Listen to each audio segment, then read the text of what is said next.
Welcome to episode number 53 and part 2 of my interview with my friend Bud Kleppe from Car Tech Books and the Scat Pack Club on Instagram. Car Tech Books is offering listeners of Talking Mopars 30% off the book, Dodge, Scat Pack, and Plymouth Rapid Transit System, Chrysler's Muscle Car Marketing Programs 1968 to 1972, when you use the code Talking Mopars at checkout. Friends, there are only a handful of these books left, and when they're gone, so get them now while they are still on the shelves. Before we get started here, I got to tell you about the next round of voting for the Build Mopar Project car, the Dart Pack. Now, if you aren't familiar with the Build Mopar Project, be sure to check out all the details at buildmopar.com. But to sum it up, it's a cooperative build project where the build of the car is determined solely by us, the Mopar community. In each round of voting, we choose different aspects of the build, including everything from the car itself, all the way to the color, engine setup, and more.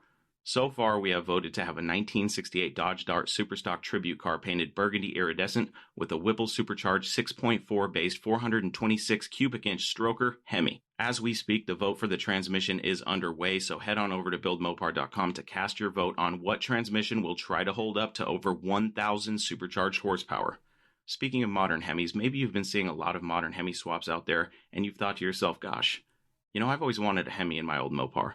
But Hemi swaps are just too dang expensive. The wiring is too complicated, Hemis are too expensive, blah, blah, blah, blah, blah. I'm here to tell you that the days of complicated, budget-breaking modern Hemi swaps are over, and my friends over at DIY Hemi can help you. Through a lot of research, and I do mean a lot of research and development, DIY Hemi has become my preferred go-to source for anything related to swapping a modern Hemi into a classic Mopar.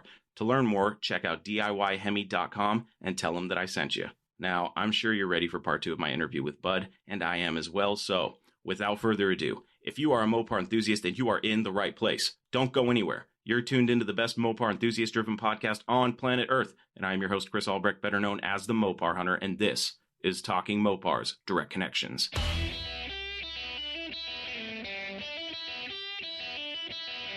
You're listening to Talking Mopars with the Mopar Hunter, your direct connection to all things Mopar.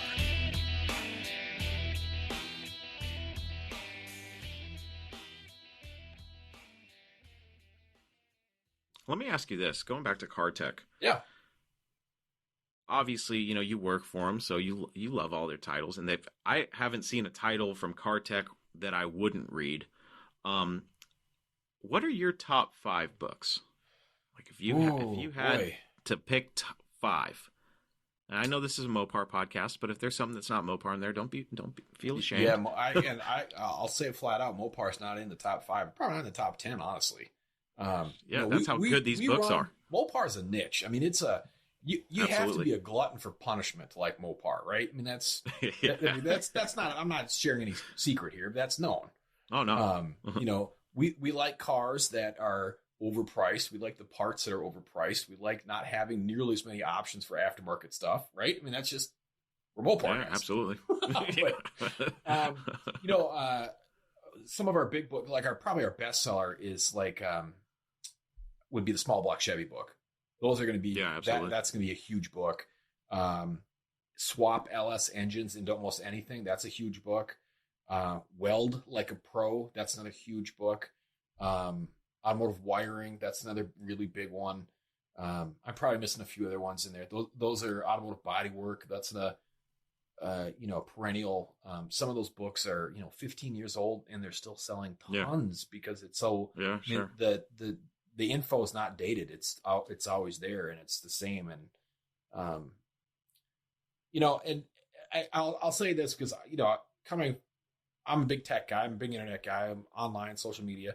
And people have always asked me, like, books? This is what I say to people when I say books, compared to like a forum or a YouTube video. One, our information is vetted. Yeah. It's not some random Joe Blow guy doing it. Two, once you own the book, the author can't get mad and decide he wants to take all his pictures down. He can't lose his hosting for where he's hosting his pictures, and you lose all that. The forum doesn't close. The post doesn't get deleted. You own it forever. So if you're looking at a project and you're like, well, I may or may not get to that in 10 years, you can buy this book, know that the information in it's good, and it's yours. You get to keep it. Absolutely. It's absolutely. It's yours. It's I don't know. So that's always my big thing about when people, well, why would I do this over well, I'll tell you why, because I've had that happen to me when I go to find some information in some forum. It's like, this post is 8 years old and all the pictures were on Photo Bucket and they're all gone. Yeah, Photo Bucket. Great. Great.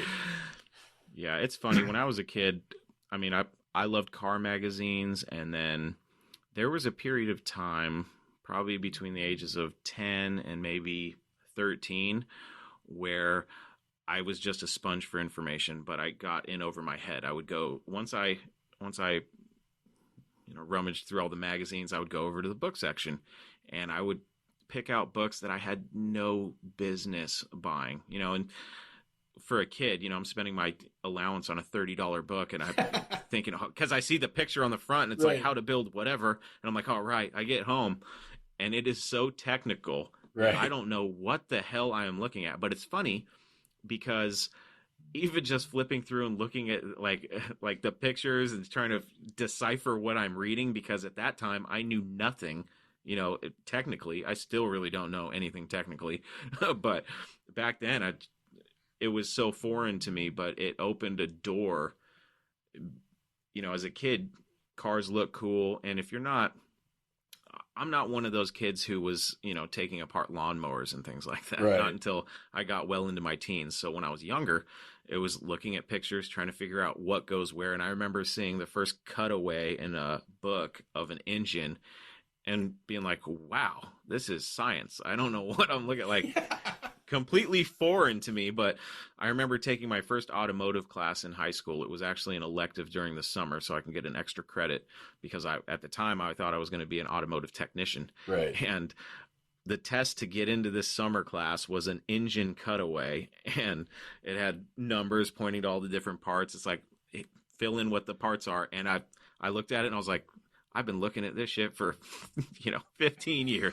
I filled that out. He's like, this is the first time anybody's got 100 on this. Nice. And I was like, hey, I couldn't tell you what it does. I mean, not that much, but I could at least tell you what it is. Right. And I'm sure it was a CarTech book that I saw those cutaways in, because I loved Mopars, but back then, Chevys, I just grabbed whatever was on the shelf that looked cool. Like, oh, that looks cool. I think I'll grab this book and see if I can, sneak it in with the rest of the parents' stuff, and hopefully they don't see that it's $34.95 or whatever it was, right. And take it home and then end up hawking it 5 years later when the pages are still brand new, because I read it 3 times and I still didn't understand what I was looking at.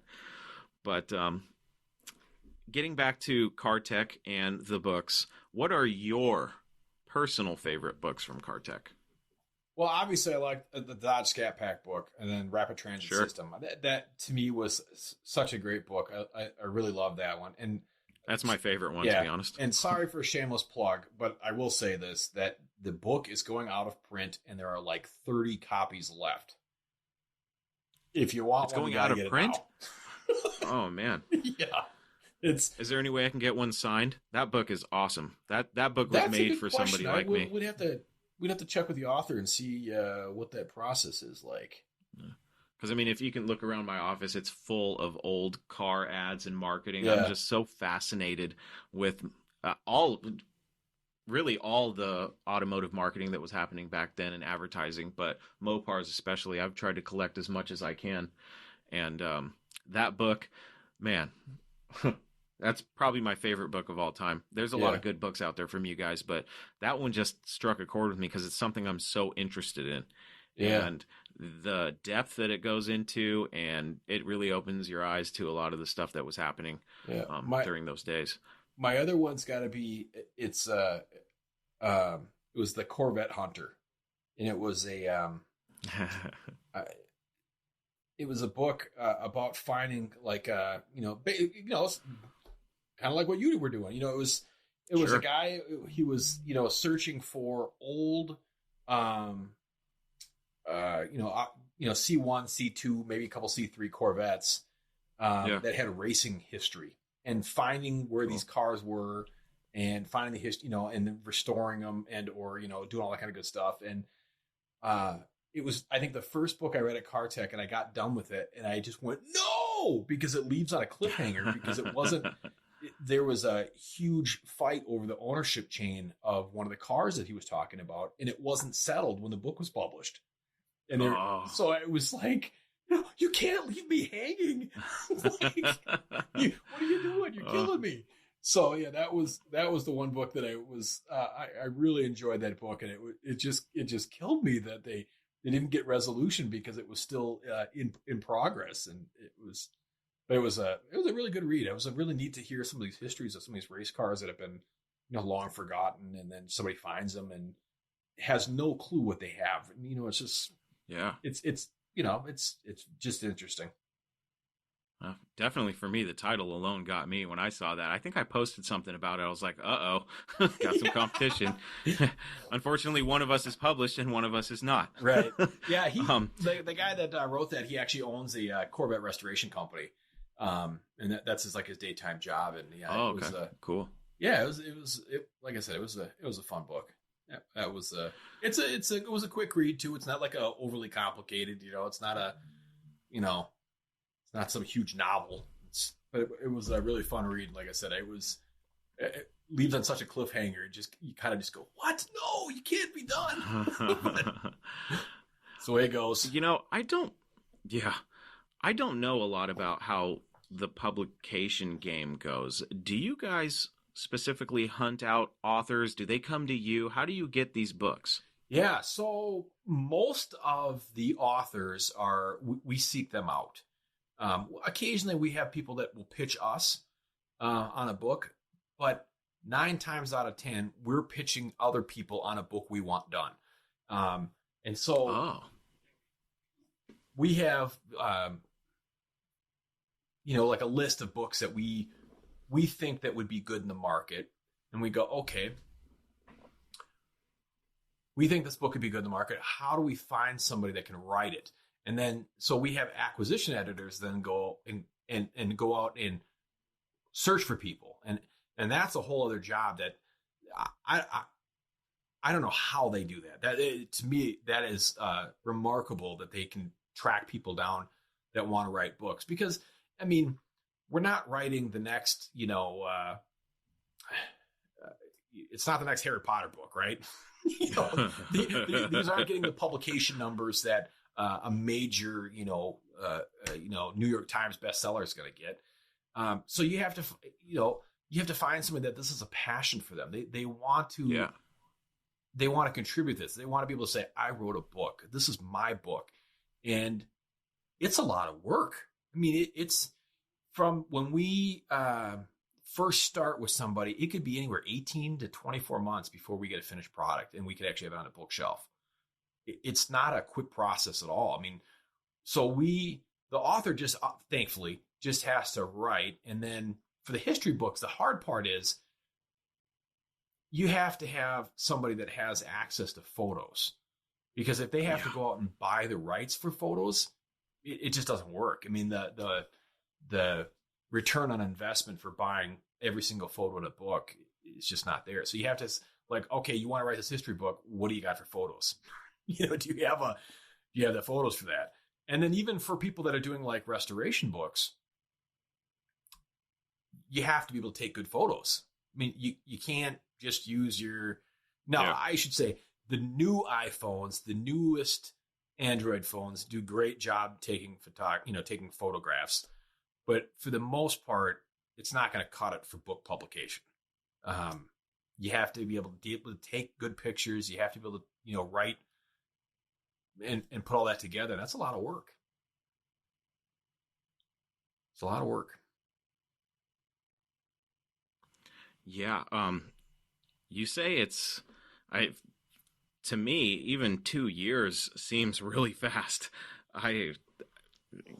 The amount of work that goes into it, though, it's insane to me. And the fact that, some of these books can be written in 2 years is unbelievable. And you introduced me to Jeff. That's not always necessarily what we get.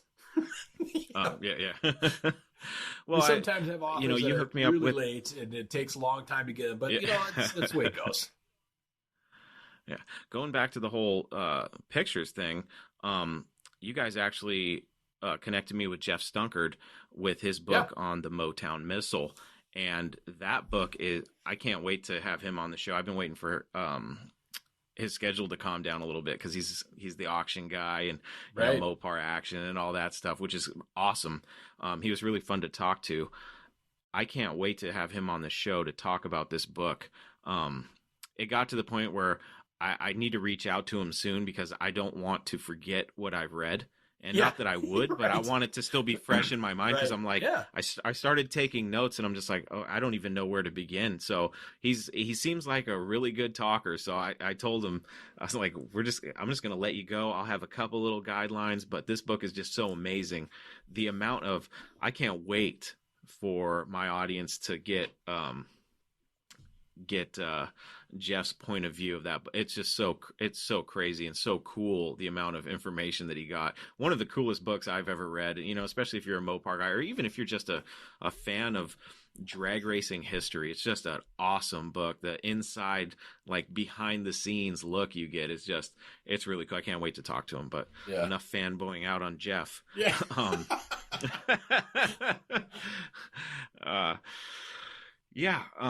I did want to ask you, we were talking about modern Mopars a little bit ago.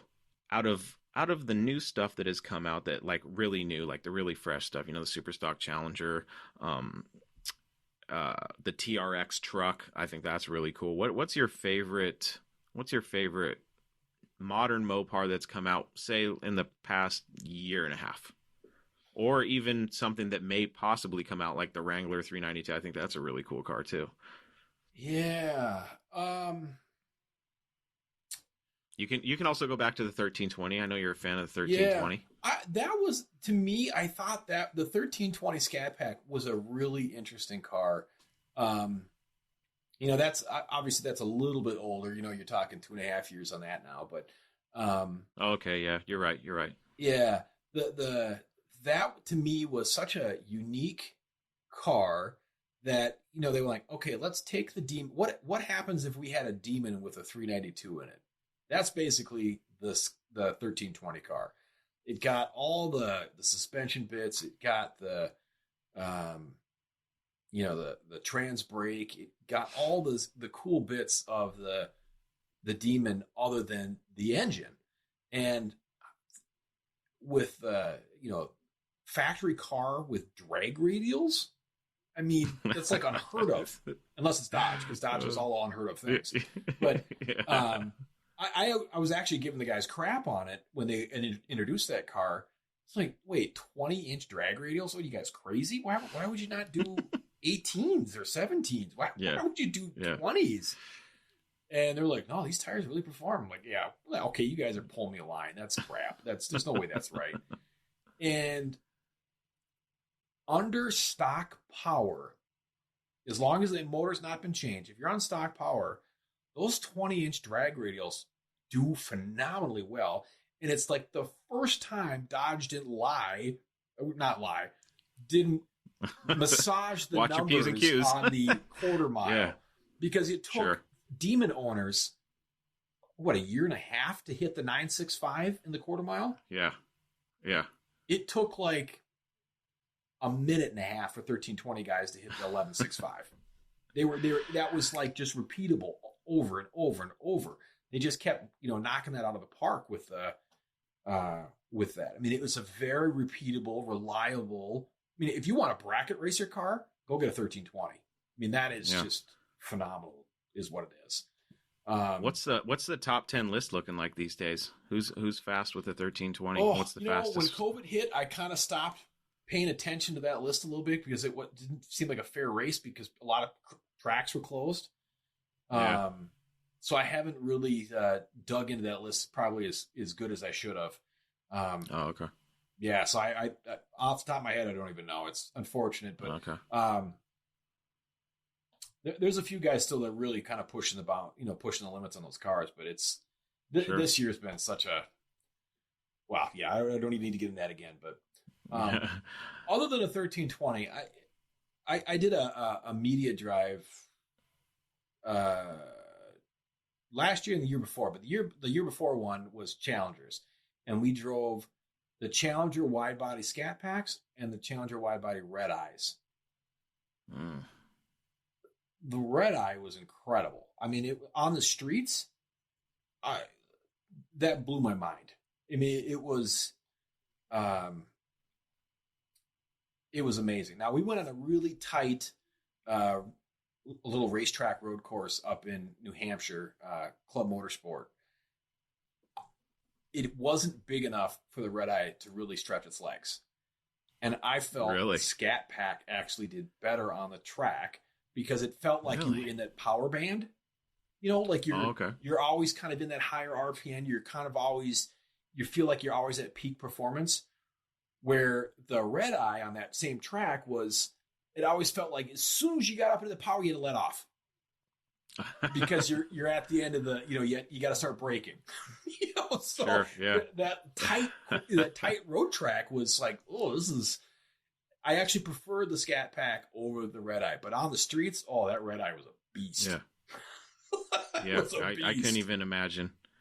I haven't had the pleasure to even drive a Hellcat yet. The fastest I've ever driven, the fastest newer Dodge I've ever driven, was just the 392, and it was one of the earlier generations of the 392.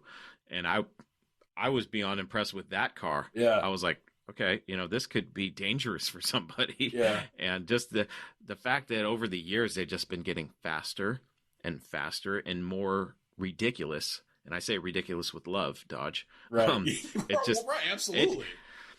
It's I've said this before. Aside from the golden era of muscle cars, this has to be the best time in history to be not just a car enthusiast, but a Mopar enthusiast, because they're just, I swear they're purposefully just going, I mean, how much longer and how much faster and how much crazier do these cars have to get before the federal government says, hey, no more? Right. You feel like that's coming, right? Like it did in the 70s. I feel like it's coming. Yes. We're close to having that go, okay, Dodge, knock it off. Yeah. You can't keep doing this. But I got I'm surprised. Quick little funny story. So it was 2018 when we did that drive those cars. And it was either right after I got done right after I got done doing those cars. I'm on this high of driving all these great cars. And then my buddy had flipped me the keys to his car, and he was in the passenger seat and let me drive. It was a C6 Z06 with 1,400 horsepower. Oh my God. I have never driven a car that had that much power.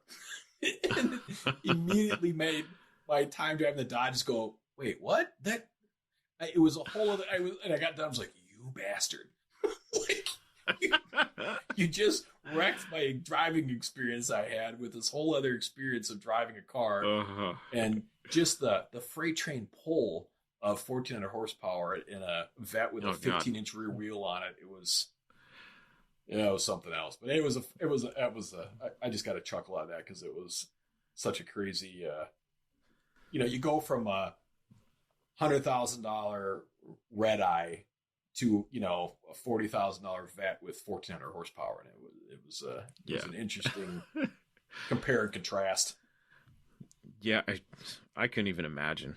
Yeah. Gosh. One thing I really want to get these people on the show, and I really want to go to their school, the Bondurant Racing School. Yeah. That looks like a bunch of fun to me. I've been wanting to reach out to them for a while and talk to them because I don't know if they're still doing it, but for a while, I believe that if you bought an SRT Dodge new, that you got a free course. Do you know anything about that? That you could go down there as long as the VIN or something hadn't been run through the school yet, you can take a free course on how to drive your Hellcat or whatever the SRT you got was. I think they're still doing that. I'm not 100%. I know Dodge was pretty involved with Bondurant. Yeah. I thought they were still doing that with the Hellcat purchases that you got to do, but I'm not positive on that. Yeah. I thought I heard a rumor that they changed owners too, so I'm not sure what happened there. Bondurant went through bankruptcy. There was. Oh, really? Yeah. There was some concern that was going to be gone and done. and that they might have been liquidated, but they able to. I don't know. I think they went and did the Chapter 13 versus 7 or whatever it was, and were able to restructure and came back. But they're back and strong, doing what they do, and it's I'm glad, because it's I think for a lot of people, especially when they get Hellcats, that's a lot of horsepower. 700, 800, that's a lot of horsepower. And if your car before had 250 horsepower and you 300 horsepower and you jump straight to the Hellcat, it's a recipe for disaster if you don't know how to respect the power. Absolutely. I mean, it's my buddy with the Vet was a great example. He bought that car. It did not have that much horsepower then. He bought it with maybe 600 horsepower. He had a Chrysler 300 SRT prior, and he bought this Corvette. He had it for 26 hours and goofed around with a little bit and put it in the wrong gear, spun it around backwards and put it into a guardrail. Oh, God. Somehow managed to not total the car, even though they did like $30,000 in repairs on the car. And so his custom plate said 26 hours just because of it. It was like his reminder to himself of respect it, because I only had this car for 26 hours and I totaled it, or nearly totaled it. But it's there is that thing with Hellcats. It's like, that's a lot of power that you need to respect. And if you don't know what you're doing, you're gonna have a bad time. And Bondurant, Skip Barber, the places like that, here locally, at the racetrack, they teach you how to drive your car. If you're not used to driving a high performance machine, you have to do those courses. You have to do them. I mean, if you want to be able to take your car and drive it the way it should be driven, you need to take those courses. Absolutely. I always envisioned that when my daughter turned 16, I'd be like, all right, if you ever want to drive, hopefully by then I'll have something fast, because I have nothing that's fast now. If you ever want to drive daddy's cars, you're going to have to go to this school and learn how to drive. Yep. But I thought that would be a pretty cool birthday present for her 16th birthday. But I did want to ask you, you've driven the Red Eye. Yes. And that's for a guy like me, that's one of those cars where it's like, I would die to drive one. I am curious, because this is the first time I've had a chance to talk to somebody who's driven one. What are they like on the streets? Are they well-mannered? Can you drive them normal and not get crazy, and then as soon as you hit that fun pedal, it's all over? Yeah, it's amazing. Are they just wild the whole time? No, it's amazing. I mean, it's the most docile car if you're not, if you're not treating the gas pedal like a light switch. And it's a very docile car. I mean, you can easily cruise into town. You can do your cruise strips. You can do your, go on a leisurely cruise with it. You can, take it to work. It's fine. But when you smash the go pedal, it goes. I mean, it's, I don't know that I could personally own a Red Eye, because I had feared that my wife had to pull me out of jail. It's just it's that level of, this guy cut me off, I'm going to drive 180 miles an hour to get away from him. I don't know that I could. I don't know.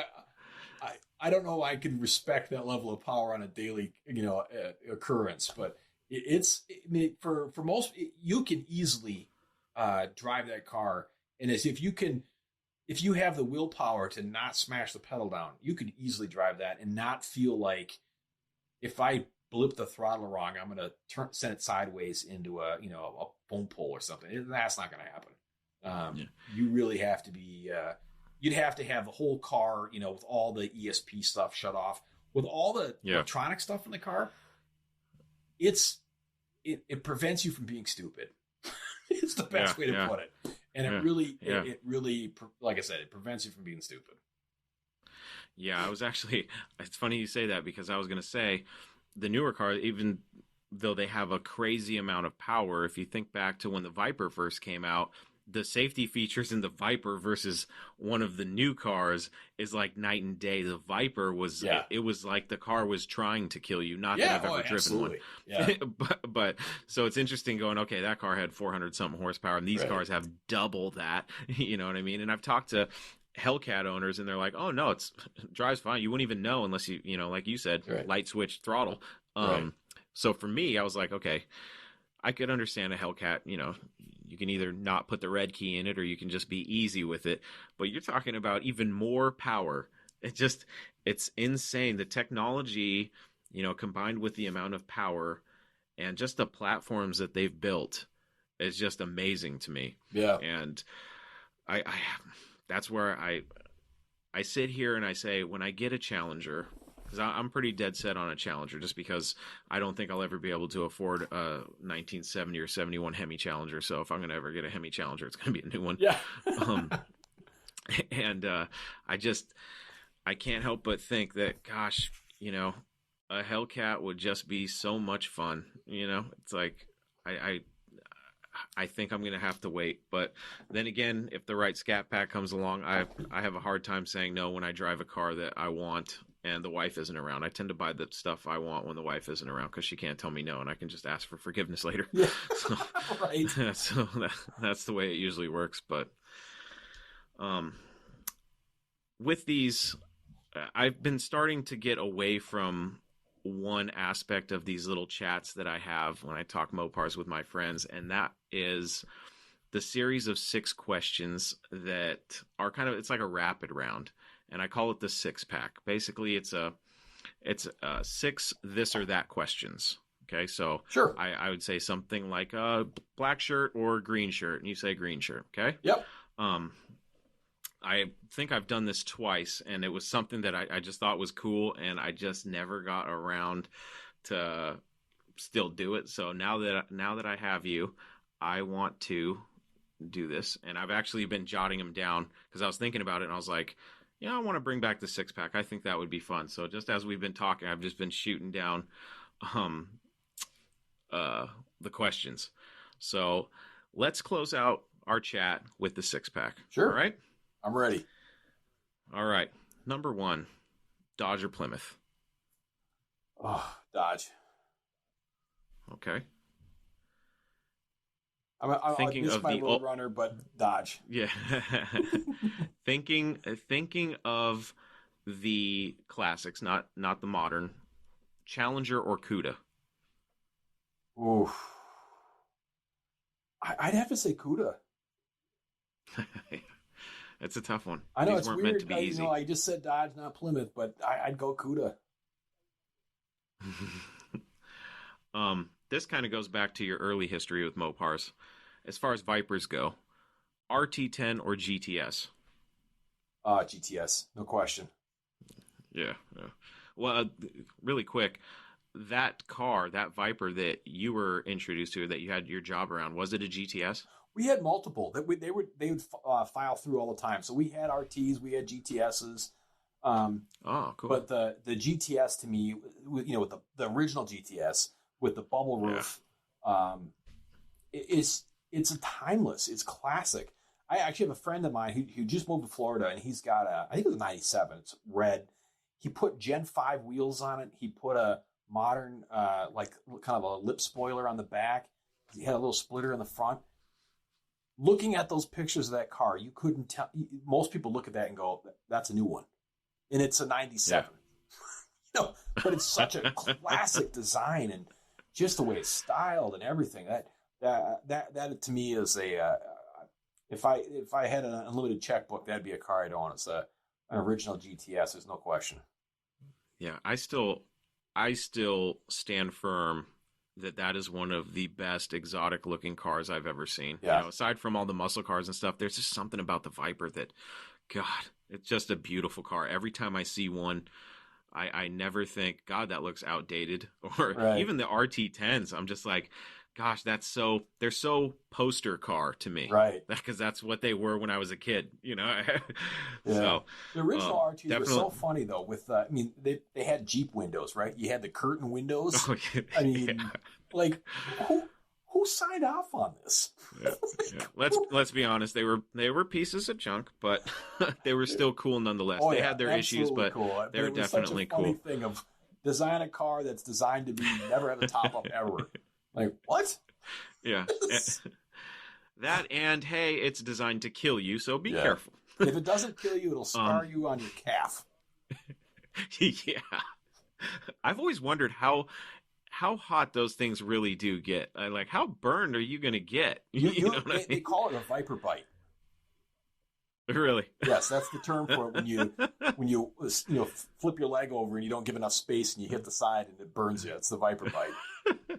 Have you ever had a chance to drive a Viper? Yes.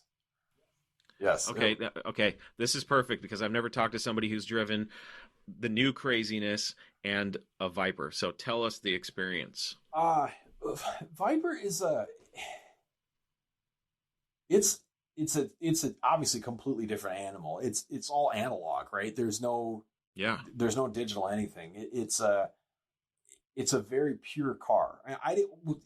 When I was driving the Viper, it was basically like around a block. It was not a go drive it hard or anything like that. I mean, we got on a little bit, but it's still, you can feel it in the car. It's like everything you do, it's just inputted through the steering wheel, through the shifter, through the pedal, everything. You just feel it, and there's definitely a level of disconnect with the new cars that don't have that direct feel. That's just not the same. So yeah, it was, but it's not saying one's better than the other. It's just it's a different beast. Completely different. Awesome. What was it? A GTS or RT10? RT10. Okay. Cool. Awesome. All right. Moving on. That was a fun talk about Vipers. I don't get to talk about Vipers enough. Number 4. This is kind of thrown back a few years ago and then right in today's world. SRT10 Ram truck or the new TRX? Oh boy, that's a tough one, but I'd go TRX because you can basically take your TRX and turn it into an SRT10, right? I mean, you can street a TRX. I will tell you. Sorry to keep sidetracking you. I got to see the TRX last year in Detroit. We went to the product design office and got to see it, and I had to sign 2 different levels of NDA just to get into the building to go see them. And I'm sure that's all expired now because the car's been released. So Dodge, don't sue me. But getting to see the car then, it was hilarious. And Mark Tossell, one of the designers, he goes, it's TRX, right? I'm like, oh yeah. And he goes, it's T-Rex. You know what T-Rex eat? Yeah. Raptors. I just died hearing the designer of these cars saying that, of like, and it's so petty and I love it. Oh no, absolutely. As soon as they said what it was going to be named, I knew exactly why. Yeah.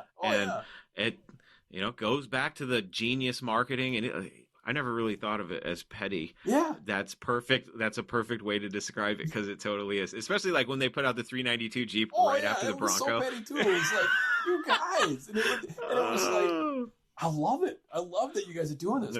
But, in all fairness for Dodge, though, I mean, Dodge has been toying in the TRX name for a long time. Yeah. Before that, I think 2015 was when it came out. But even way back farther, they had a 6x6 by the name of TRX. And I think, what was that like? Oh, really? I didn't know that. Yeah, it was that 96, 97? Somewhere in that range? But it was a 6x6 concept car that they call a concept truck that they called T-Rex. Interesting. Yeah, I'm a Mopar guy, and the first concept TRX that I saw, I was like, okay, you guys can do a little better than that. Yeah. And when it was finally like, they're gonna, unveil it, I was beyond surprised, happy. They blew that thing. I mean, God, that thing is awesome. It looks good. And I got to be 100% honest here. I am not the biggest fan of the new body style of Ram trucks. There's certain things about them that it's just not me. I can't stand the chrome on them sometimes. It just depends on the color. And there's something about them that it has to be the right one for me to go, okay, that's a pretty truck. The other ones, I'm like, okay, maybe if I was 90 years old, and I drive a truck that should be an old man truck, to be honest with you. But that's really cool that you got to check it out ahead of time. See, that's why Dodge won't get a hold of me, because I've got my my gig is talking, so they we can't tell well, this guy I'm sure nothing. that they were paying attention to my social posts and making sure that I wasn't blabbing like a little schoolgirl. So we were. It's fun having the inside, though. It's fun knowing something that nobody else does. It was fun. It was definitely. It was just even seeing how the cars are designed and how they still work with clay. And we go down to this level, and as soon as the door opens, the overwhelming smell of clay was amazing. That they're still working with clay as a medium to visualize what these cars are going to look like was just so cool to see that whole process. And their design studies and getting into the design dome to see some of the other vehicles. And we saw they didn't take the sheets off for us, but the Grand Wagoneer was in there when we were there. But it was I want to see it. I'm going to take them off. But that was pretty cool to be able to know that was there. And and to see all that stuff come out was pretty fun. Dodge, I was just kidding. I would never tell anybody if I signed an agreement. You can. I promise. Nobody even listens to this show. You don't have to worry about nothing. So reach out, Chris at talkingmopars.com. There you go. Moving on. You're a family guy, so I'm curious where you would land on this: Hellcat Durango or Trackhawk Cherokee? Ooh. Grand Cherokee. Durango, just because I think having that extra row of seats would be helpful.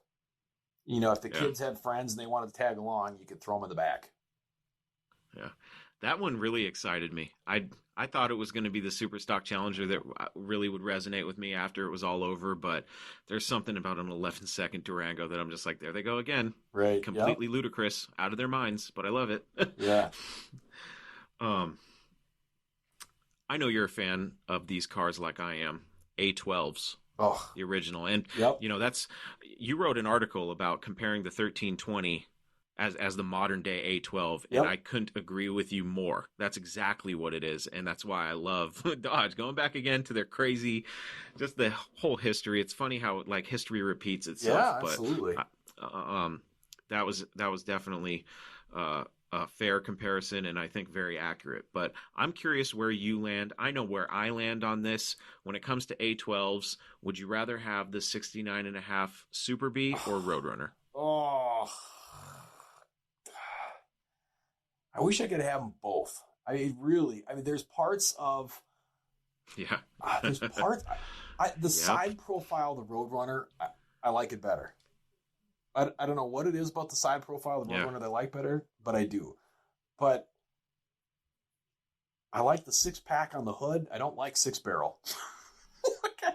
There's parts of that I like the front end of the Dodge better. I like the front end of that better too. So, keep my allegiances straight. I'd probably end up saying Dodge, but yeah. Yeah.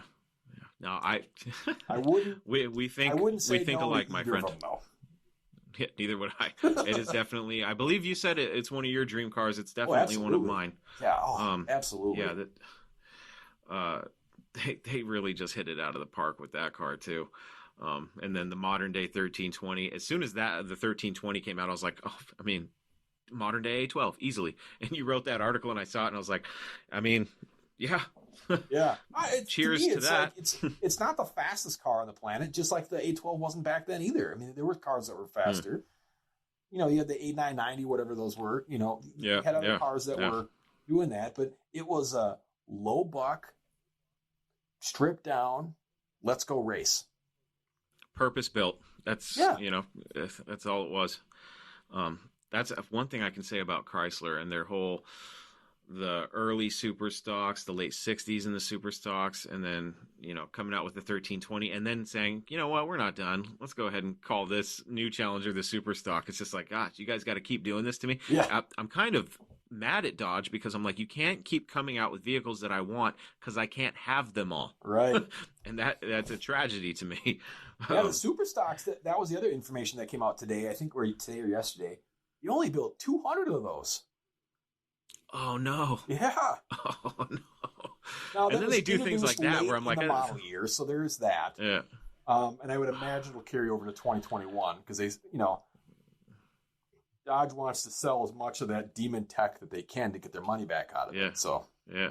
But that kills me too when they.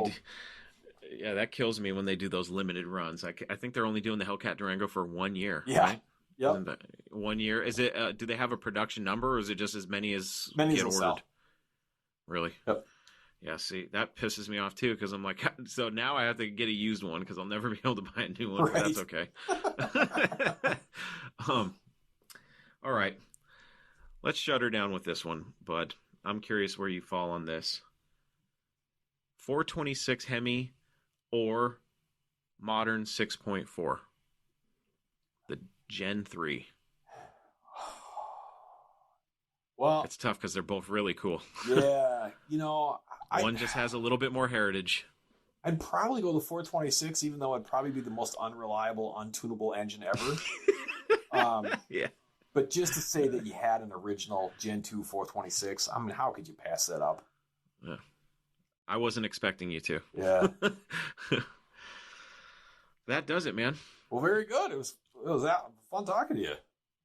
Yeah, it's been almost 2 hours. I try not to kill my friends' Friday nights, but it seems to happen all the time. Yeah. Well, hey, I'm all right with it. We're good to go. No, anytime I get a chance to talk Mopars with one of my friends, and this is the first time we've actually had a chat. Yeah. Other than online. So this was a good break of the ice.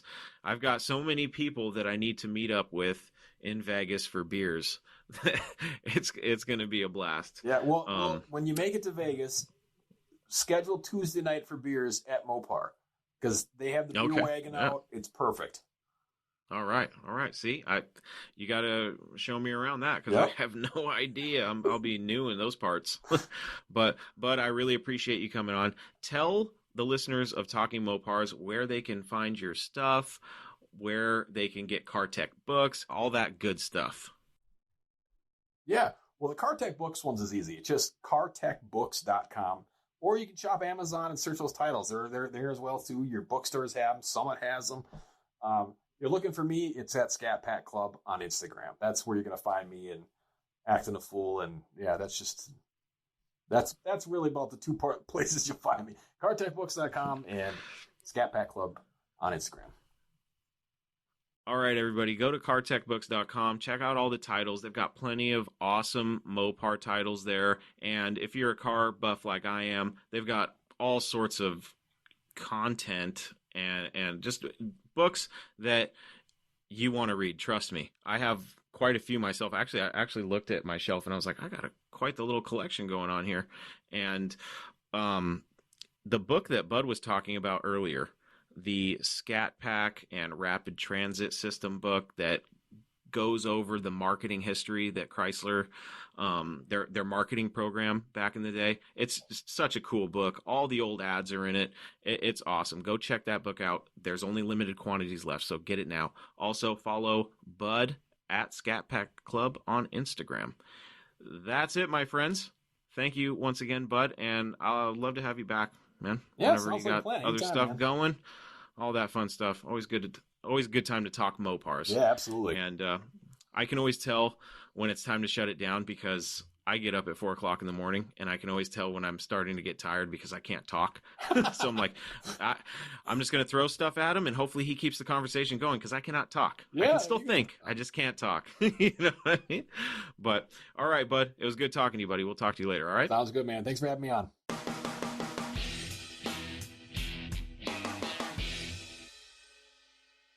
Thanks for joining me on part 2 of this installment of Direct Connections featuring my friend Bud Kleppe. Remember, folks, CarTech Books is offering listeners of the show 30% off the book, Dodge, Scat Pack, and Plymouth Rapid Transit System, Chrysler's Muscle Car Marketing Programs 1968 to 1972. When you enter the coupon code Talking Mopars at checkout, that's Talking Mopars, all one word.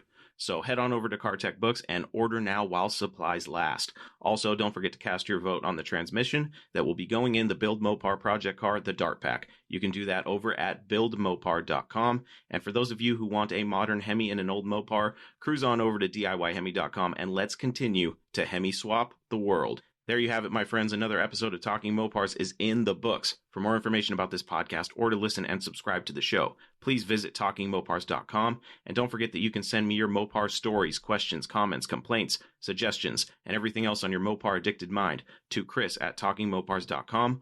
Or you can leave me a voice message on my voicemail box at 209-28-MOPAR to hear yourself on the show. One last thing before we go. I recently reconstructed TalkingMopars.com so that it makes it a little easier to navigate, easier to listen to the show, and it's also easier than ever to visit the merch shop. So if you go over to TalkingMopars.com and in the menu click Talking Mopars Merch, you will automatically be linked to the merch shop where you will find all the current Talking Mopars merchandise like t-shirts, hoodies, sweatshirts, stickers, mugs, and more. Ordering products not only helps support Talking Mopars, but also gives you something cool in return. So go get something cool today. That's it, my friends. Until we talk again, I am your host, Chris Albrecht, and that was Talking Mopars, Direct Connections.